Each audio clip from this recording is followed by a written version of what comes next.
আসসালামু আলাইকুম। এটা হচ্ছে শহরের বাড়ির একটা সবজি বাগান। যে বাগান আগে ছিল গ্রামের মাঠে, সেটা এখন শহরের ছাদে চলে আসছে। বাগানটা দেখাশোনা করে আমাদের মনির ভাই। মনির ভাই একজন অসাধারণ ব্যক্তি।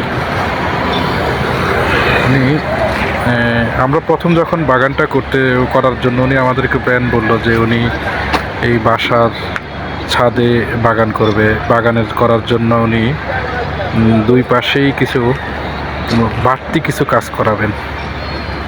বলছে যে আপনি একটু আপনার স্যারের সাথে কথা বলেন, এখান দিয়ে আমি বাগান করার জন্য বাড়তি কাজ করব। তো এটাতে আসলে স্যারেও এটাতে সম্মতি ছিল না। আমার কাছে মনে হয়েছিল যে না, এটা তো স্যারের আসলে বাড়তি একটা খরচ। এখানে উনি থাকবে না, ওনার কি বলে, ওনার ছেলে কখনোই এখানে আসবে কিনা তাও সন্দেহ।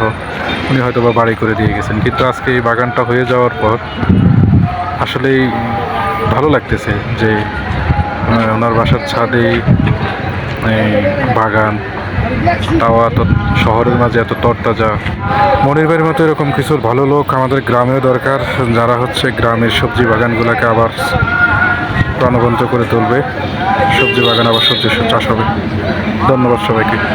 আসসালামু আলাইকুম।